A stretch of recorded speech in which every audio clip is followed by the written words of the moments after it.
He was awesome yesterday. We had a wonderful showing. So thank you so much, Brother Ras.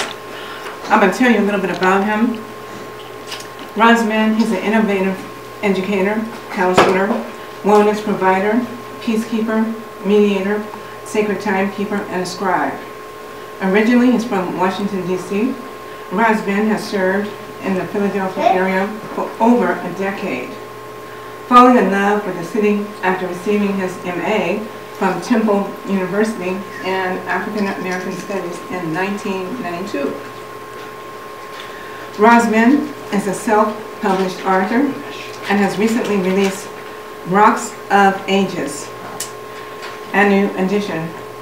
Rocks of Ages is a culturally centered survey of the therapeutic use of crystals and sacred stones and explores the importance of utilizing them in these prophetic times beyond 2012.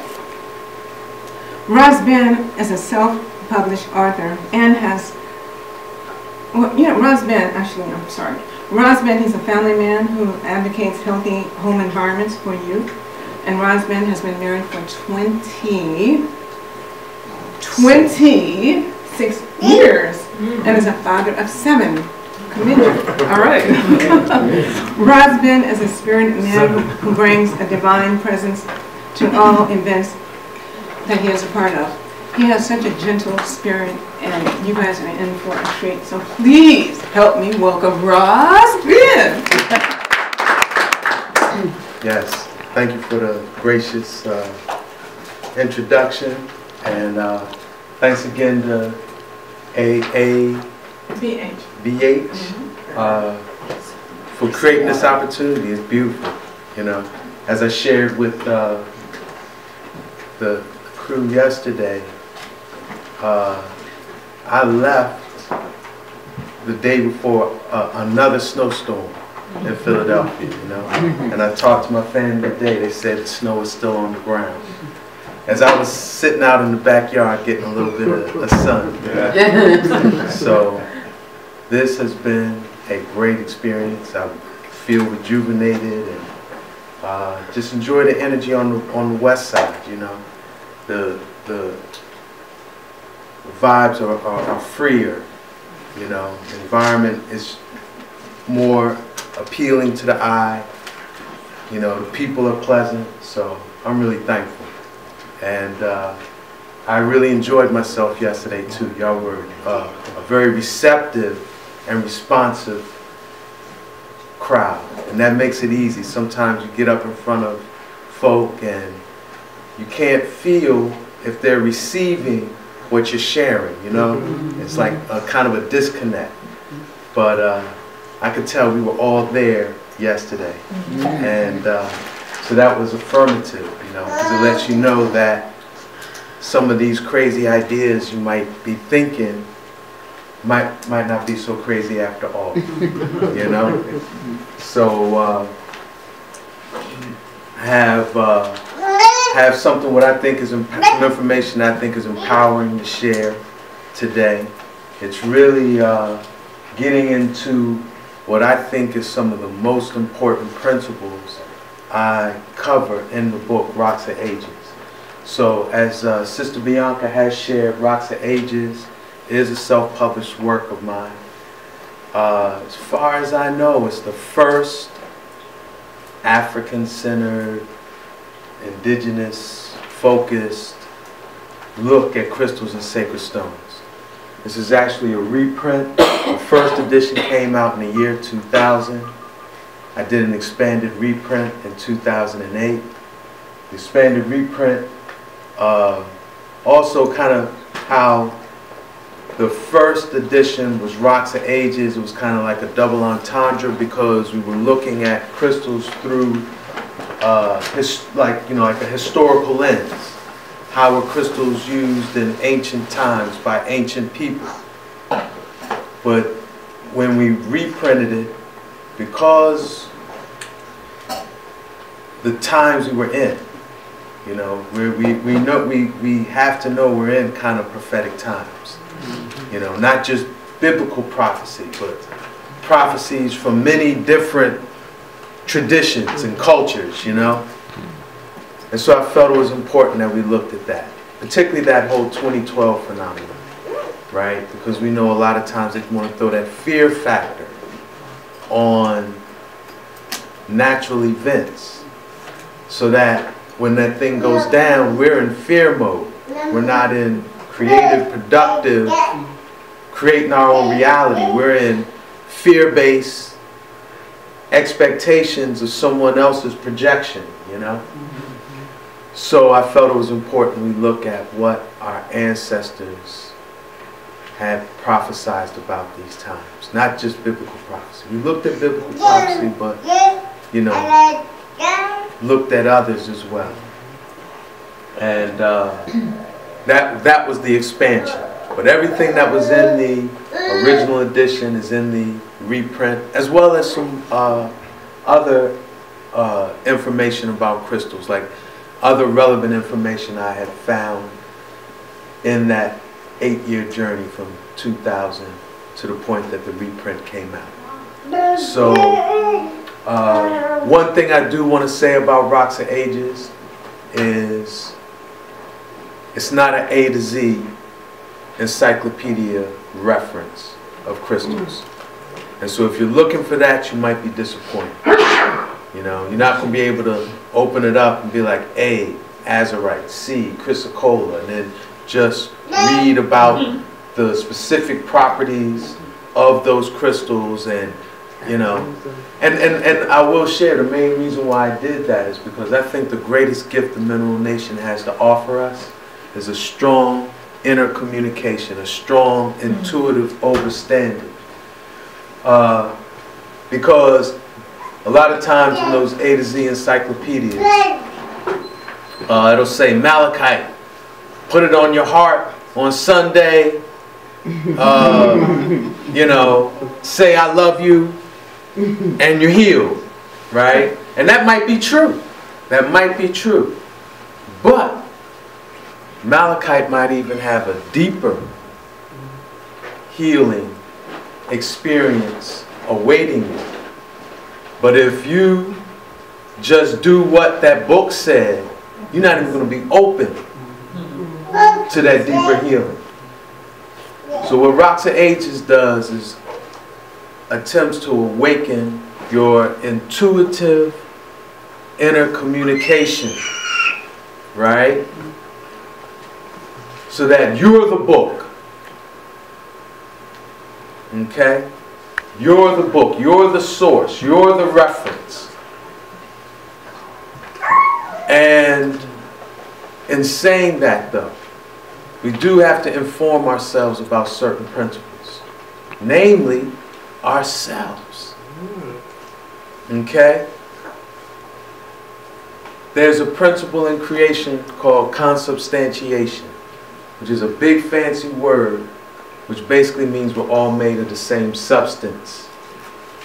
So the same copper in that copper wire is the same copper in my sympathetic nervous system. The same silica in that microchip is the same silica in my brain.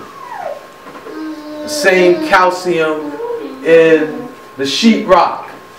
Same calcium in my bones. Right? So if I know what those elements do in myself,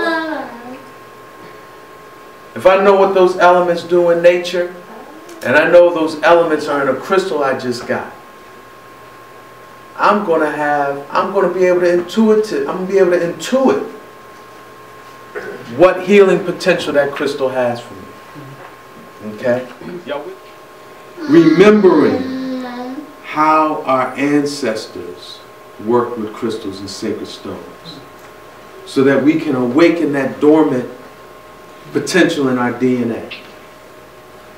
So, if you're ready for that journey, Rocks of Ages is the book for you, you know.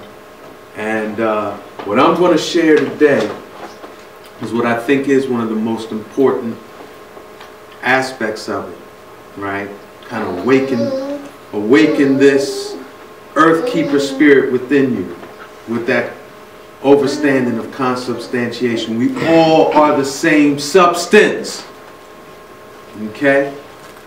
And we're going to start it because this is the question people ask me in various ways the most.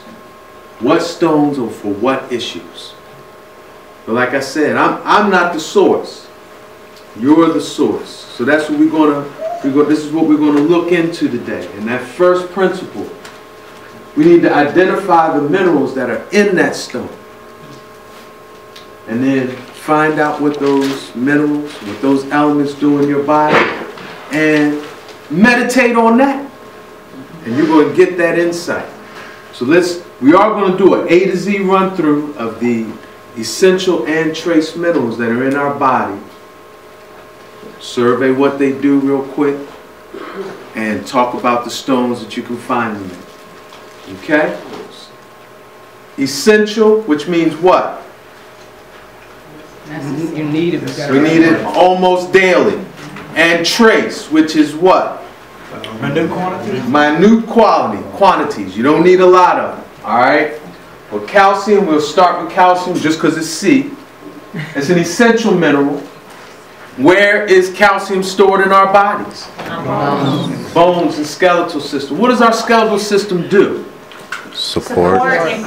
It's a support, right? It's a blood producer, right, with the bone marrow. But it's our framework. It's our framework. Okay? And if I was to extend that idea of a framework to my psycho-spiritual self,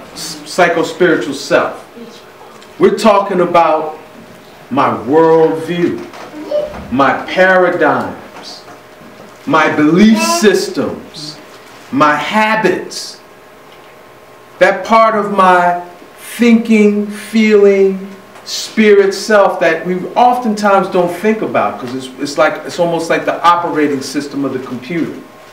It's working behind the scenes. When I get on my computer, I'm thinking Microsoft Word, I'm thinking Microsoft PowerPoint.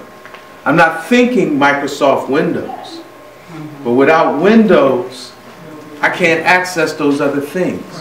So we have paradigms, belief systems, worldviews, habits that kind of run on autopilot. Do we take the time to reflect on, is my belief system serving my highest good?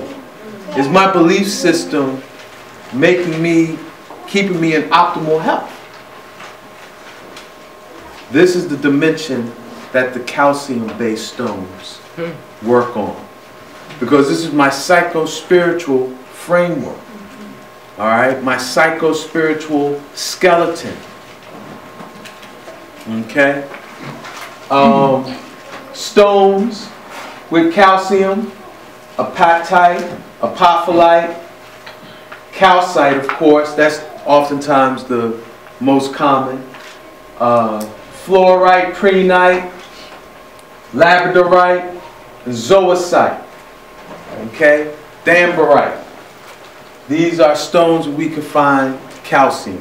Like I say, the most common would be calcite. Calcite is actually a family of stones within itself.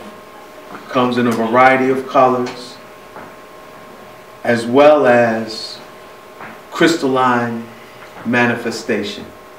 So let's say you get green calcite, you know it's going to resonate with that heart and solar plexus region. If I'm getting clear calcite, it's going to resonate with that crown chakra, right? And so I bring that up to say, even if you don't know what the stone is, let's say you in a crystal shop, you see a stone, you don't know its name, you don't know nothing about it, other than what you see, its color. If you know your chakra system, you can still intuit how to use it from that, from that. All right? Next element we're going to look at is carbon. We talked about carbon a lot yesterday. All right? Well, we know organic, anything organic is carbon-based.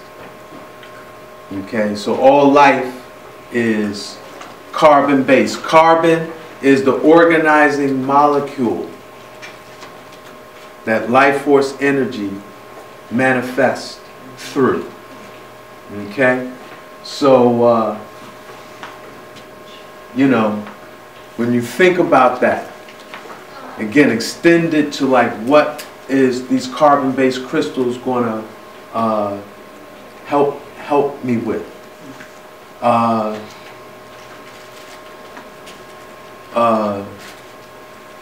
The whole process of glucose, because you know sugars are carbon-based, right? That whole glucose energy expenditure process that our cells go through. How do we harness the life force from what we eat? How do we generate life force through our lifestyle? Are we conserving our life force? You know, am I aging gracefully, or am I expending my life force too quickly through, you know, what do you say, wild life, wild living, you know? Carbon would deal with all those things, you know? Carbon is also, and this is what we really focused on yesterday, carbon is really the foundation of melanin, okay? It's the organizing molecule of melanin. It's what gives melanin its color, you know? The blackness of melanin comes from carbon. So, crystals that are carbon-based, I'm going to mention two that aren't on this list. They're relatively new. One being pneumite, the other being shungite. Pneumite is like, I mean, it's actually N-U-U. It's not new like N-E-W. But it is new on the scene because it was only discovered like around 2008 because of global warming. This is a stone that's harvested in Numa, Iceland. And there was glacial recession that exposed pneumite. Both pneumite and shungite are 3 billion year old stones that are the fossilized remains of some of the first unicellular life on the planet. Both are about 98% carbon. Both have a very unique molecular structure that causes them to be great cleansers, detoxifiers, purifiers of the body. Okay? Pneumite in particular helps with that whole life force expenditure that I was talking about, you know? Like using your life force wisely, you know, so you can reach that elderhood. Remember, these are 3 billion year old stones, so they got a lot of ancient memory. They're very wise stones.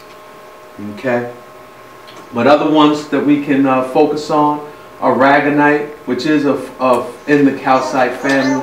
Calcium and carbon tend to bond easily. Okay. What is azurite and some malachite. When you see the black bands in malachite, that's carbon. Rhodochrosite. Okay, these are some carbon-based stones. We'll move on to chlorine. Chlorine. Where do we encounter chlorine the most? The pool. Okay, the pool. Yeah, but like bleach. Okay? So the same thing chlorine does outside of our body, which is what? Clean and disinfect. Same thing chlorine does outside of us, chlorine does inside of us. Chlorine is the antiseptic element. Okay? So anytime we're dealing with sepia, infection, or just need to get the internal environment cleaner, chlorine-based stones is the shot. Okay? Sodalite, halite, apatite. Those are your chlorine stones. Okay? Chromium. Who knows the science on chromium? This is a very important thing for us. Think about the ailments that plague our community. Yeah, you said it, sister. What's the ailment? Diabetes? Diabetes. And what's the relationship between diabetes and chromium? Chromium heals diabetes, isn't it? Well, it is a remedy for it. How do we know that? You go, they even got it in the Help chromium picolate in vacuum storage. chromium picolate. All right. Helps you metabolize your sugars a little bit better. Absolutely. When you have sugar metabolism issues. Absolutely. And so what organs are blessed and benefited when we ingest chromium and work with chromium? Pancreas. Those Isles of Langerhorn. Those endocrine glands that are responsible for insulin production and regulation. Okay? Mike, chromium is funny. Doesn't express in a lot of different minerals. You know, a lot of different crystal formations. It likes to keep to itself. Okay? But that whole diabetes issue, psycho-spiritually, it's about getting the satisfaction and sweetness out of life. You're looking for that sweetness and that fulfillment of life in food. You know, when you're eating too much sweets, right? So that's your like if you're going towards sweets as a comfort food, right? You're in that pre-diabetic state. Go on eBay and find some chromite. Okay? Copper. Copper is a trace mineral that we talked about extensively yesterday. Copper is stored in two places in the body. One is hemoglobin. It's a counterbalance to iron. The other place copper is stored in the body is our melanin. Okay? So copper in our melanin is the conductor. What copper does in that wire right here, same thing copper does in our body. Okay? It conducts energy. And we know melanin is the agent responsible for photosynthesis in humans. But we have actually more melanin in our nervous system. Yeah. I may be wrong, but I think that there's some form of copper in the acupuncture needles. That's very possible. Because I've gotten a lot, and I they do look like they're copper.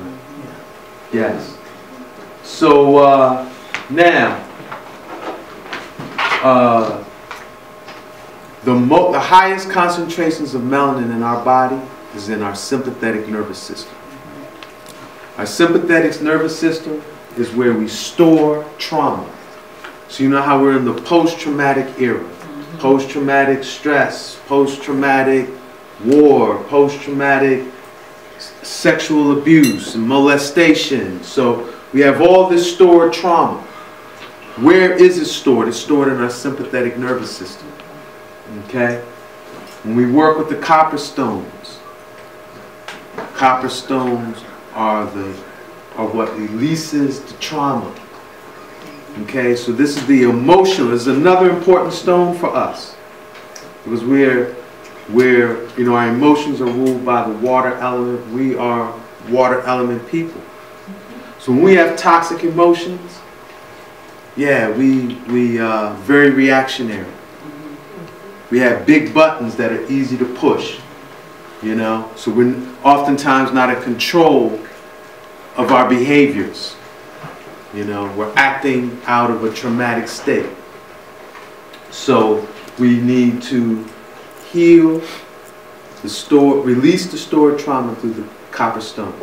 Malachite, copper oxide. Azurite, copper carbonate. Chrysocolla, copper silicate. Okay, turquoise, copper sulfate. These are your copper stones that we can use to release stored trauma. Fluorine. Anybody know where fluorine is stored in the body? In the bones. It is in the bones. Muscles. I'm not sure about muscles, Teeth. but pituitary. Okay? Pituitary. So, fluorine works on our mental air element.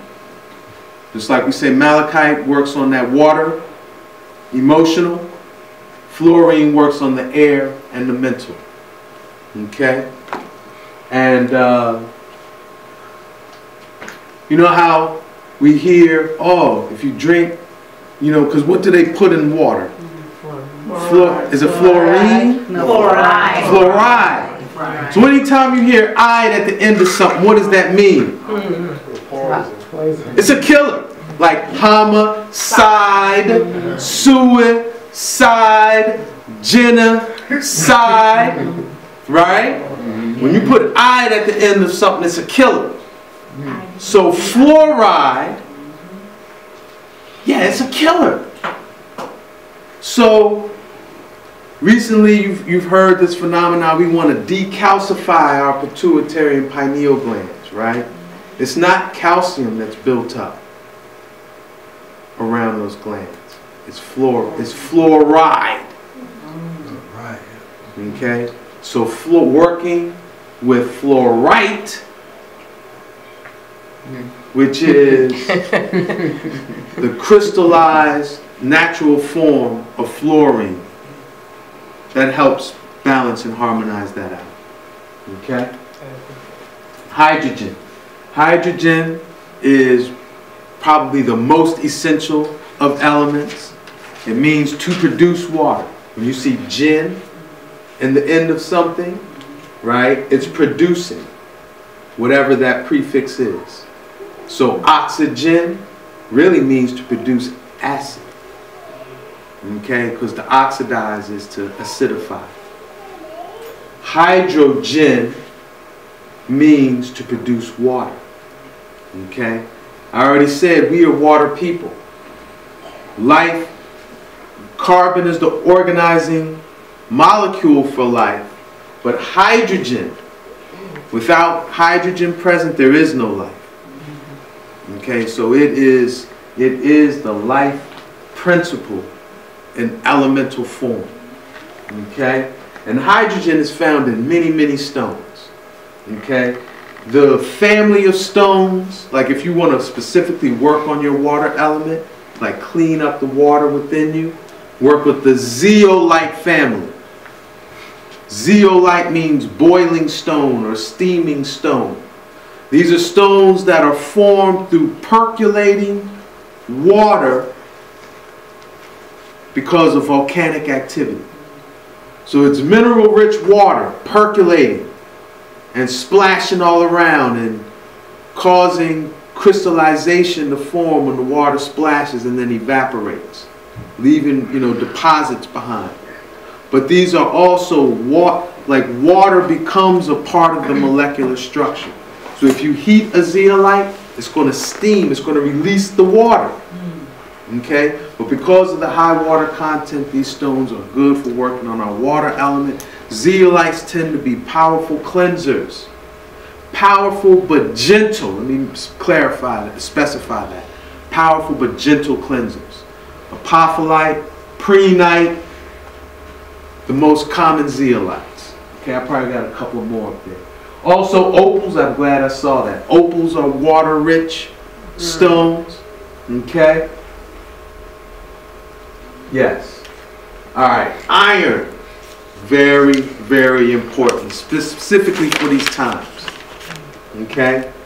And I'm sure most of us know where we store iron.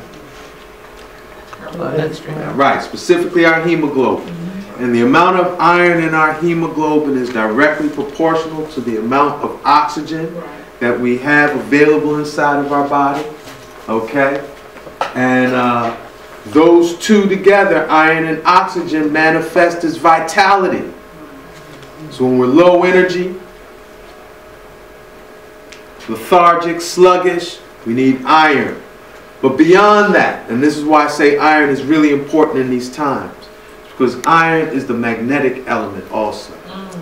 Okay? So our ability to attract, be in that magi state, and attract magnetically the reality that we want, we got to be magnetized. We got to be magnetized. How can you attract? This is basic science. If I want to, you know, I got this something metallic right there and I want to draw it to me so you can see yourself as the same way. If you got a vision and it's taken a long time to manifest, are you in the magi state? Are you magnetized? Okay? So hematite, pyrite. What's some others we got up here? Tourmalines, franklinite.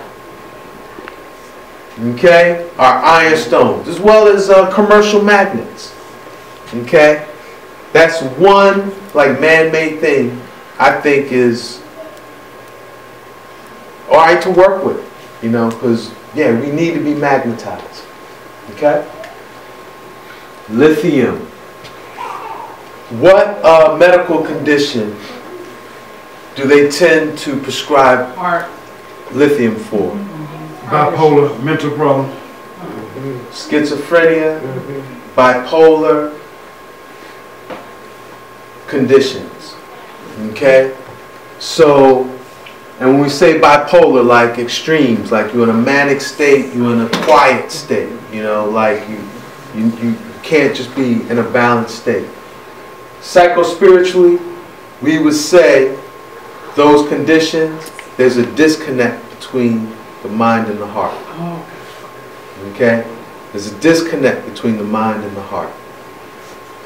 Lithium stones tend to manifest in the purple-pink spectrum.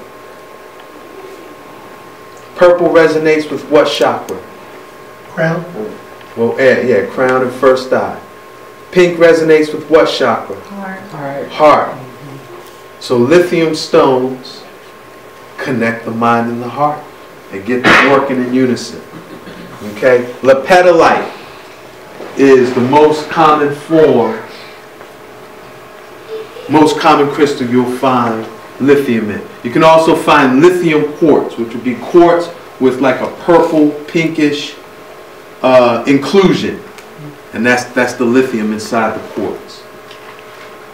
Magnesium, another important element, essential.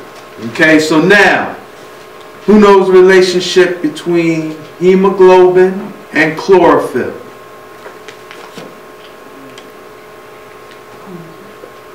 Hemoglobin is to humans and chlorophyll is to plants. Awesome, brother.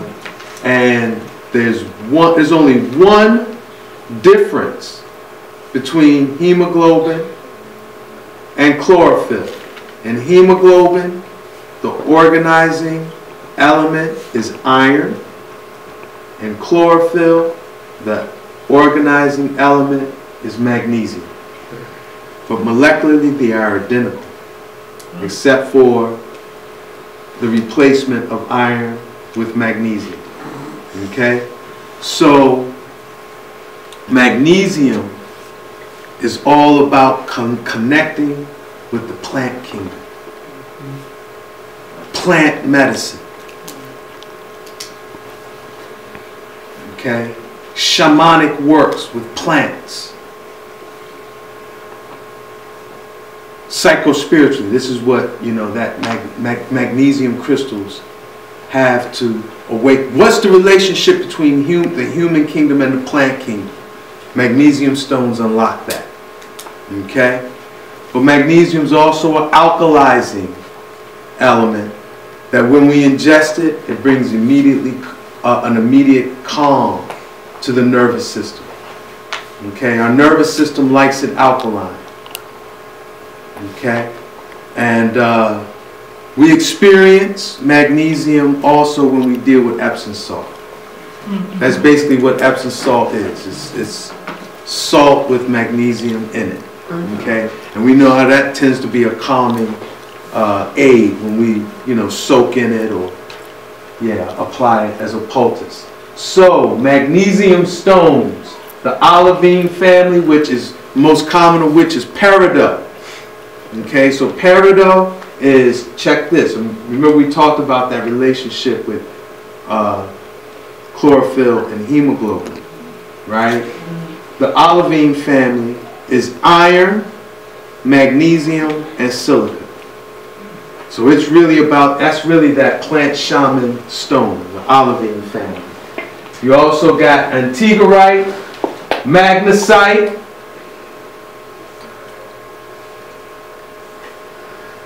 it's hard to see. Yeah, but there are some others. Now, manganese, another very important element. There's only one place we store manganese in our body, and where is that? It's the heart.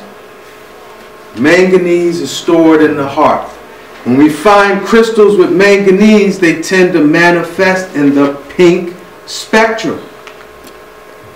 And we know pink heals which chakra? Heart chakra. Alright? So, when we work with rhodochrosite, rhodonite, those are the two primary manganese stones. We feed in that heart. Okay, feeding that manganese in the heart. Okay? Nitrogen. Nitrogen is kind of like chromium. It's hard to find in the mineral kingdom. Nitrogen likes the air element. Most nitrogen on planet Earth is in our atmosphere. Okay? Niter is really the one stone you're going to find that you can say, okay, this is a nitrogen-based stone. Right? But nitrogen is all about the amino compounds of the body. So when we find nitrogen in our body, it's going to be in an amino compound. All right? And an amino compound is basically a carbon, hydrogen, nitrogen molecule. They're usually very complex. They will be described molecularly as biopolymers. Molecules with many units, living molecules. That's where you got that bio in there, with many units. Okay. Like hydrogen, it's in many stones. Okay? Most stones have oxygen. Okay? Quartz is silica dioxide. So you got one silica molecule to 4 oxygen molecules. So if you need to oxygenate yourself, you need to increase that vitality, increase that life force, get some iron stones, synergize it with some quartz. Y'all with me on that? Mm-hmm. All right. So I'm just going to stick with the quartz as far as that oxygen element. Phosphorus. Phosphorus is very important, again, for us. Because we are visual, visionary people. And I heard a wise man once say, without a vision, what?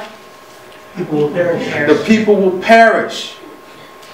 All right. So the power within us to visualize, imagine, see in our mind's eye is dependent upon the amount and the quality of phosphorus we have in our body.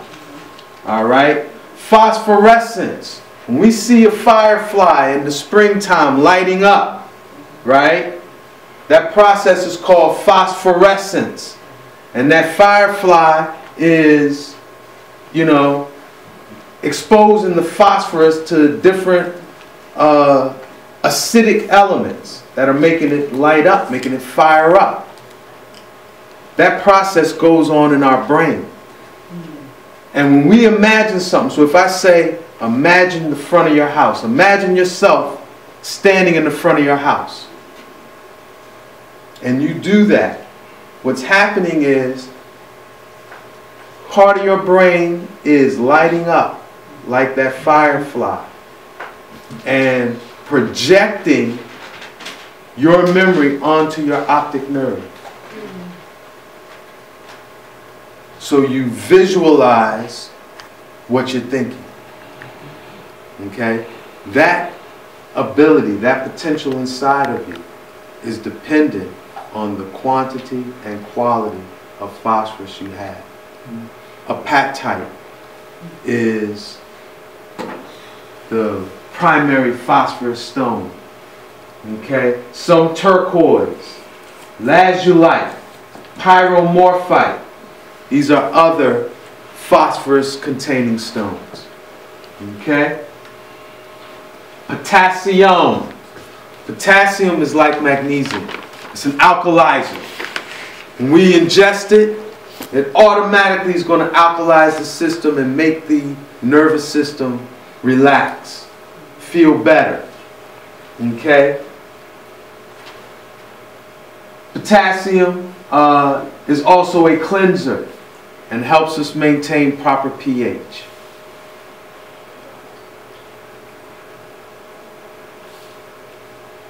Apophyllite again, and lepidolite, potassium-based stones. Okay? Selenium. We store selenium one place in the body. That's the pineal gland. Okay? So, selenium tends to come optically clear. It's even, a lot of times you can find selenite that's clearer than quartz. There's some selenium that they call TV stone because you can look through the stone, you can read through the stone. And it, like, beyond just being able to see the letters, it's almost as if it projects the letters. Okay? So selenium is about mental clarity.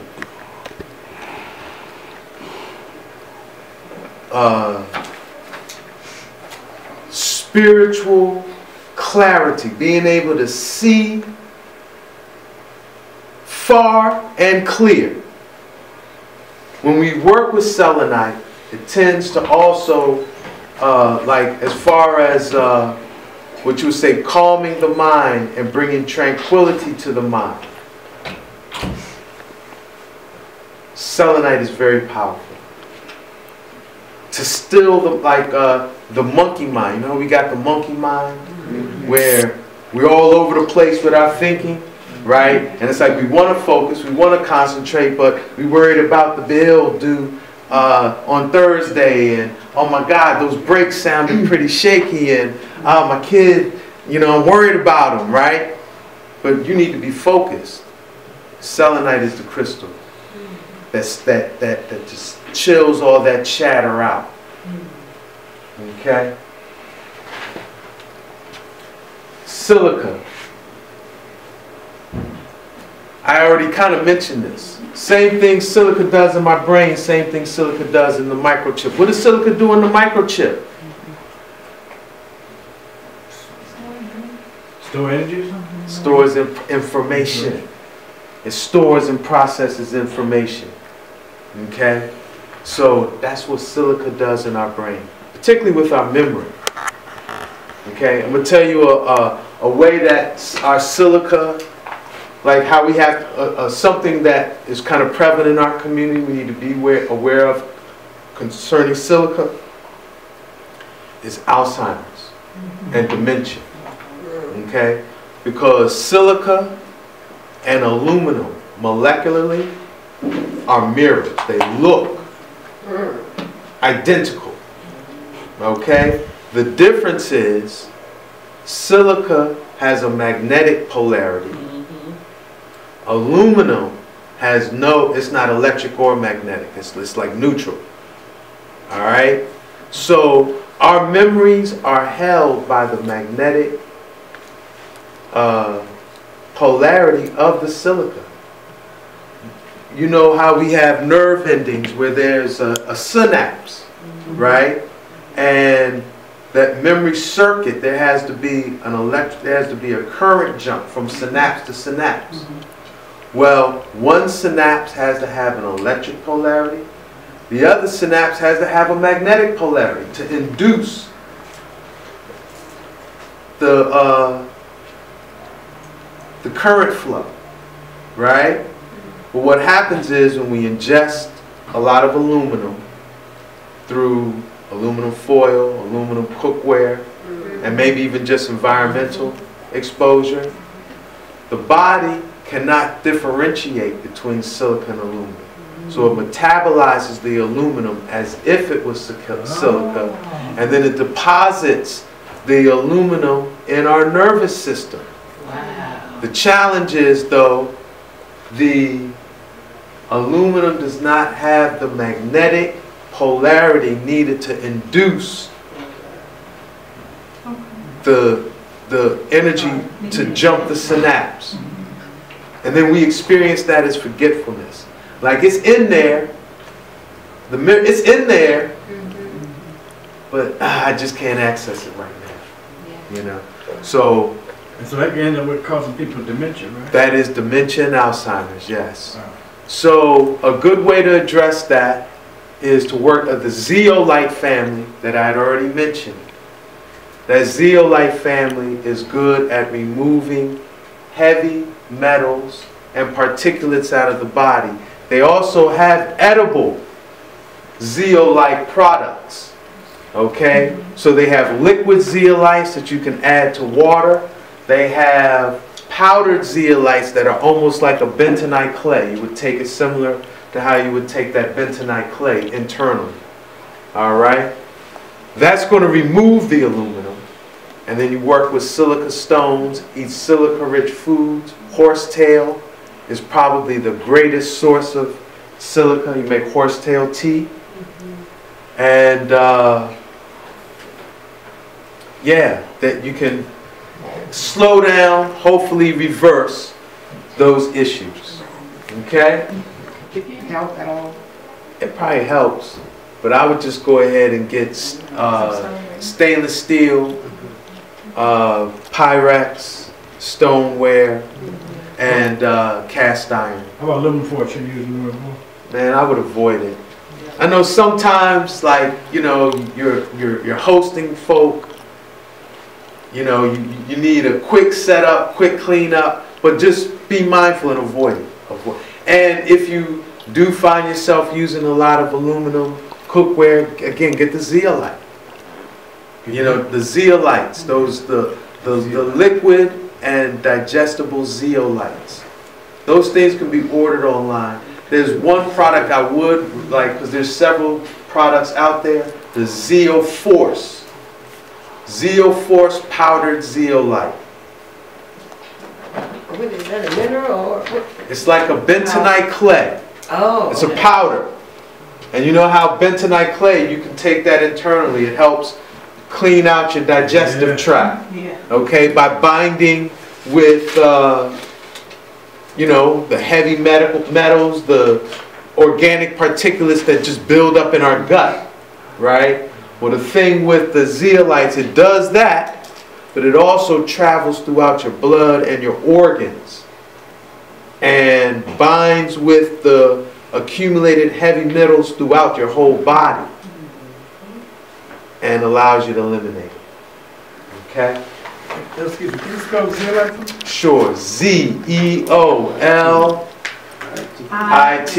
Zeolite. And again, that's the steaming stone. That's what it means in Greek.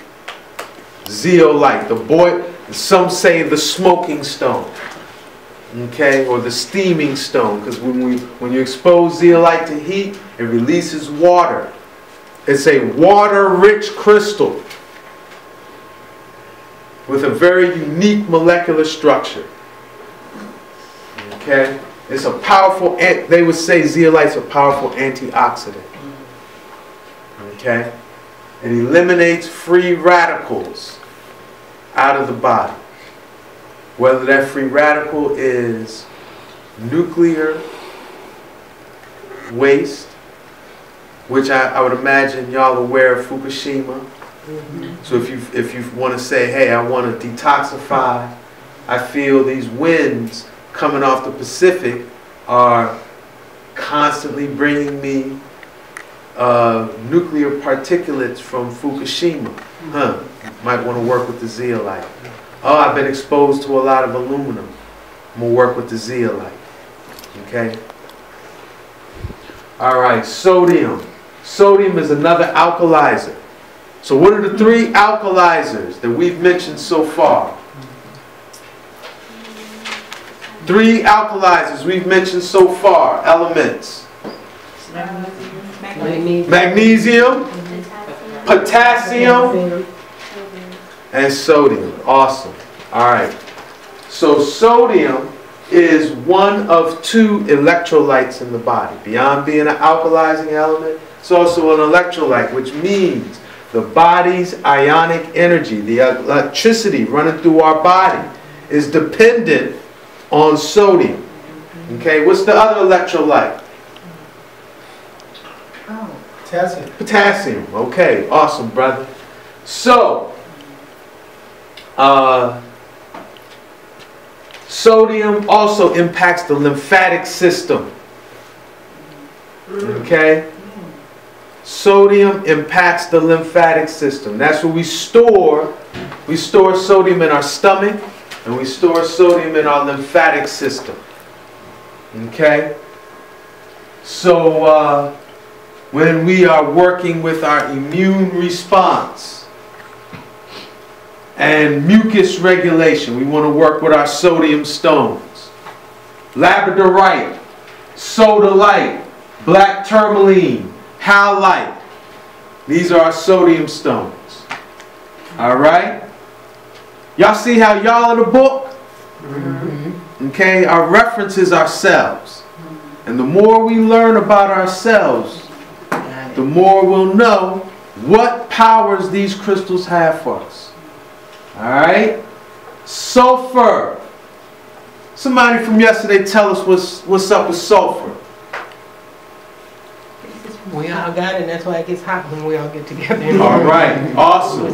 Awesome. Sulfur is the heat regulator, heat element. Right? When we eat garlic, onion, and pepper and experience that heat in our tongue and our mouth, it's because we're ingesting sulfur-rich foods. Sulfur is stored one primary place in our body, but it's throughout our body. That's our melanin. So you know what they say when we all come together, what happens? It gets hot in here. It gets hot. It's hot in here.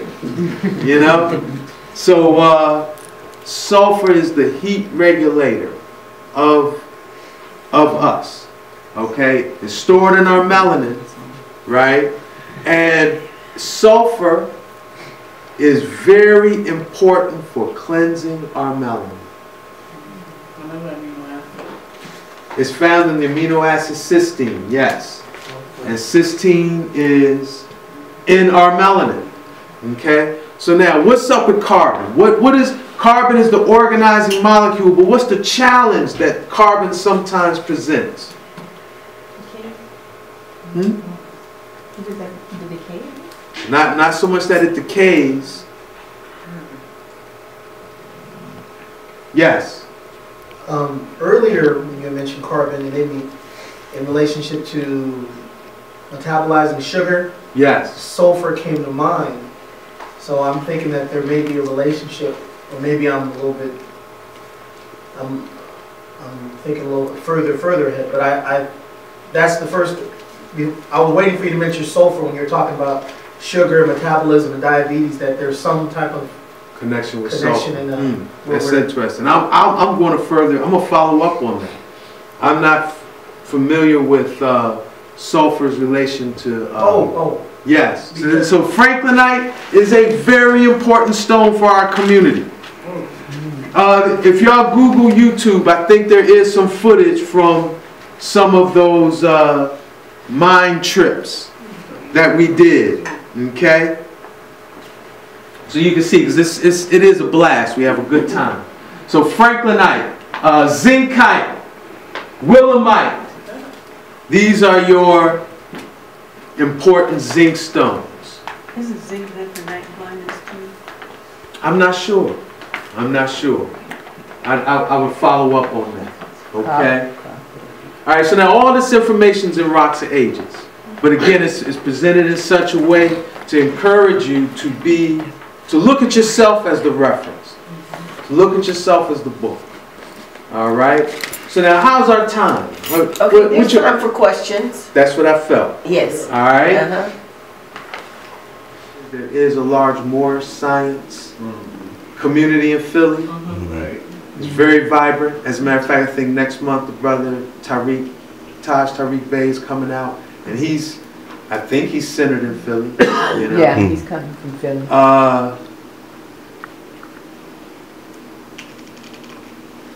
And I will say, I heard a lot of oral stories from ones you wouldn't have expected to hear information from concerning the Wissahickon. But I don't think, like generally speaking, we don't value the Wissahickon. In our community, we don't value the Wissahickon. We don't go in it and connect with it like we could be. Yeah. Because the Wissahickon, beyond the geological significance, is very important historically too. A lot of stuff coronated. Excuse me, they called it consecrated in the Wissahickon, because he couldn't be crowned, but he was awarded a wreath, anointed, and received a sword from the hermits of the Ridge. The very first Rosicrucian from Germany lived and died in caves in the Wissahickon. They're known as the Hermits of the Ridge. Johann Kelp, also known as Johannes Kelpius. Okay, they Latinized his German name. Okay, he lived in caves that are in the Wissahickon. So there's a whole lot of history. The Council Rock of the Lenape. So Philadelphia's Shaxamoxon, the place where the kings meet. And there were 13 federated Algonquin clans along the northeastern coast that considered Shaxamoxon its capital. So if conflict resolution needed to occur, they would come to Shaxamoxon, the place where the kings meet, sit down with their elders, who were the Lenni Lenape, the grandfather clan of the Algonquin in this region, to work things out. Well, this was on the banks of what's called back in the day was called the Lenape-Hana River, which is today called the Delaware River. All right, where now they call it Penn Treaty Park. So they took over the actual meeting place of Shaxamoxon. But the Lenape also had a place where they held council among themselves. That was Council Rock. That's in the Wissahickon. You know? Queen Goddess Winona, who we talked about yesterday, who they assassinated to be able to have Penn Treaty happen. Right? She was assassinated in the Wissahickon at a place that's called Lover's Leap. So this is the very first Lover's Leap. Right. She was thrown over Lover's Leap. And then to cover it up, they made up the story. Oh, she jumped because her love was spurned. She loved the colonists and her love was spurned. And then to do a needle in the haystack, they made Lover's Leaps all over the country. So we can't find the truth of the very first Lover's Leap, which was in the Wissahickon, and the significance it played in the founding of this nation. Because Queen Winona was Chief Tammany's wife. Chief Tammany being the one who they say brokered Penn Treaty. But the Lenape, as far as land claims were concerned, they were matriarchal. The grandmothers decided who gets what land. And Queen Winona was like, y'all ain't getting Shaxamoxon, y'all get on up out of here with that. Right. So they were like, well, come on, let's meet, you know, let's meet in the cut and work this thing out. And they got her up in the Wissahickon and then threw her over Lover's Leap, what's called today Lover's Leap. And then that left Chief Tammany to be duped into Penn Treaty. Okay? So this is the history that's in the Wissahickon. And we do tours. We do tours talking about the GI, but they're separate tours. Because each one is like an all-day thing. You know? But we hit the major historical parts of the Wissahickon, and then we do a geology walk. You know? How often I do think you that do this- I just want to say they missed the piece about the George Washington's coronation, because in this area of Philadelphia, what people are missing is that was the first capital. Mm-hmm. But that's what was important for George Washington to be coronated. Or That consecrated. Philadelphia was the first capital of the Yes. United States. So that's Yes. He was consecrated, not coronated. Yeah, I misspoke with that. Yes, brother. She didn't jump. Oh yeah, okay. Well, of course, nobody can walk around with a bag of stones, a bag of crystals. So, how big did the stone have to be to get off, and how did the stone give off energy? How much energy do a larger stone give off more energy, a small stone give off energy? Excellent question, brother. Well, size does matter. All right. You see, sisters like that, right?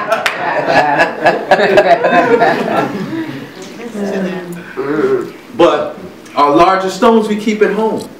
Our larger stones we use to grid out our environment. Okay. You know? And we sleep with our larger stones. Have them by our headboards. Right. You know? Have them in our gardens. And then the smaller stones we travel with. You know? Yeah. Travel by. Okay. One more. There you go. Oh, Okay. yes. Okay. No, go ahead, Elder. No, yesterday you real fast. Yesterday you said something about our ancestors. About eternity by using the stones. Mummies. But yeah, To the mummies. mummification. And they The radiate making like- of a karas.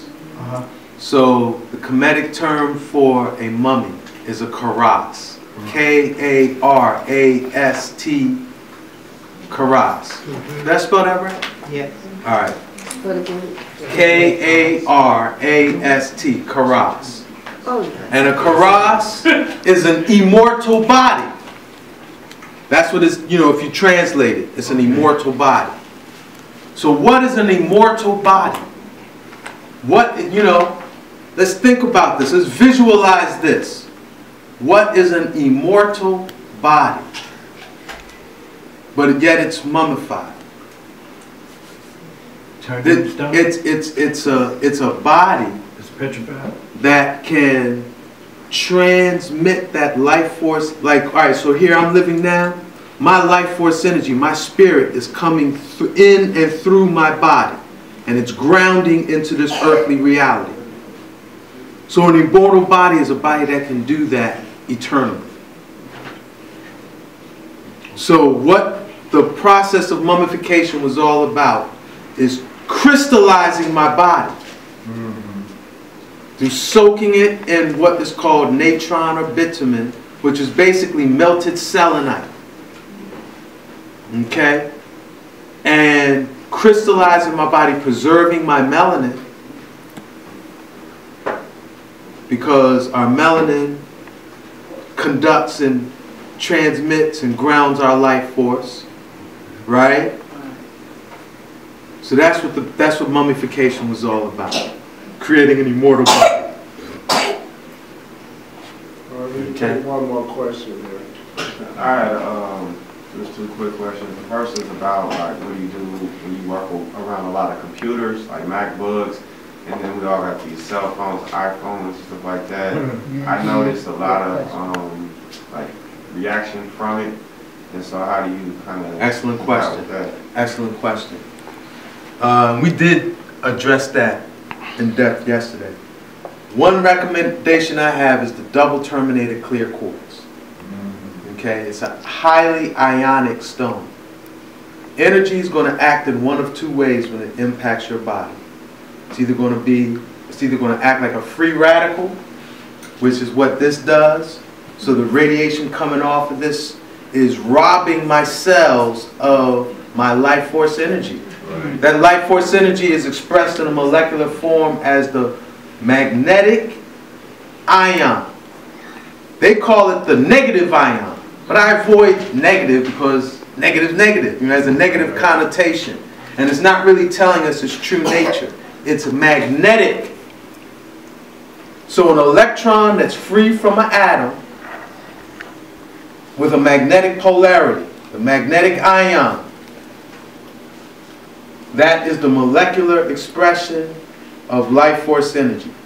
When I hold this cell phone, it's robbing me by the second of thousands, like every second, thousands of magnetic ions are being taken out of my energy field. Right. Okay? So when I wear the double terminated quartz, as fast as it's depleting it, is as quick as it's replenishing. All right. Double terminated quartz, most times when quartz is harvested, it only has a single point, a single termination, right? But sometimes when quartz grows in a soft matrix like sand or clay, it's able to seal itself. It's able to complete itself. It's able to perfect itself with two terminations. When we wear double terminated quartz, it seals our energy field. Okay? There's another stone called shungite. I mentioned shungite already. Yes. All right, so shungite is 98% carbon. Okay? Imagine now we know what charcoal does. Right? Imagine you have a crystallized charcoal such that any unwanted energy comes in your energy field is going to absorb and eliminate. Like you can wear energetic charcoal. That's how I kind of visualize what shungite does. Okay? Also, black tourmaline in front of your computer, right? Ground yourself. So, like, don't have shoes on or put some grounding stones, like, you know, like black tourmaline at or around your feet while you're working on it. You said don't have shoes on? Don't have shoes on. Oh. Yeah. Yeah. What about the hematite? Hematite is tricky as far as this is concerned. Because why? Iron does what?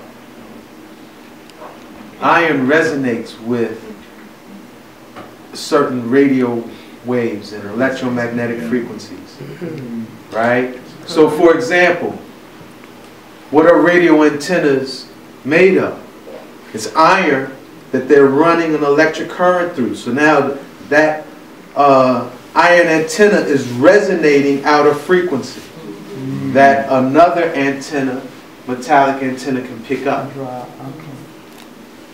So iron around other electronic devices might actually pick up that energy. Okay? Now, I hope you all are familiar with some form of kinesiology or muscle testing or dowsing. Everybody should have some system.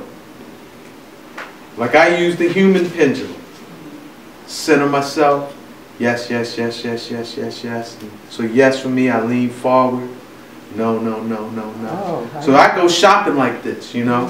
If I'm, should I eat them cookies? Yeah.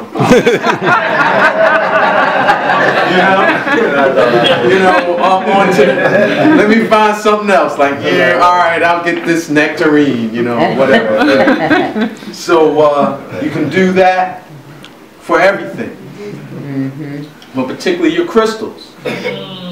Okay, because that's why I say it's tricky. Because sometimes, like hematite generally is a protective stone, right?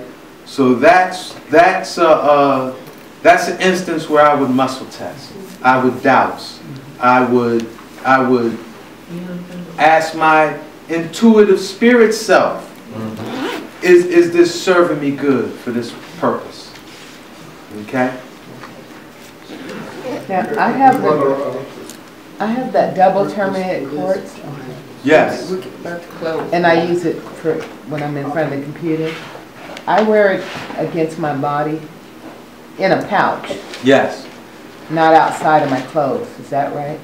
That sounds good. That sounds good. You know, remember, this is all about awakening your intuitive awareness about what to do. Most of the time, if you're doing something and you don't know why, your conscious mind don't know why, but you're doing it, you're doing the right thing. And you start thinking all long and hard on it, you're going to mess yourself up. Right. Trust your intuitive self. You can't go wrong. Okay? And if you need that reaffirmation, again, muscle test. Is wearing this next to my body in the pouch the right thing? Yes. Give thanks. Ashe. That way you can do it with no stress, no anxiety, you know. Feel good about what you're doing.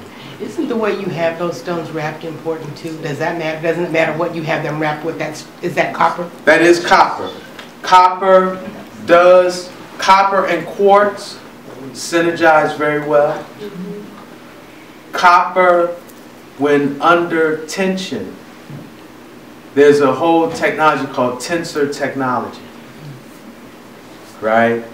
Where coil tense copper induces its own current. Quartz is piezoelectric. When quartz is put under pressure, it releases its magnetic ions. So this, I guess you would call it tensor quartz technology. Okay? Y'all gonna get me in trouble. You be around that Right. Let's give the last question. Right. One more last question. I work doing like raw food people and like healing dinners and getting them thinking about the food having sun energy in it and how we transfer that. My question is, when a lot of people I'm working with now have like diabetes and stuff like that. So the stones that you mentioned, what were those stones again? And how do you use them? When you say use these stones, how would somebody use that to combat their diabetes? Chromite. And wearing it. Just wearing it? Wearing it. Yes. Is that was short, right? Yeah. All right. Yeah. Okay, you guys.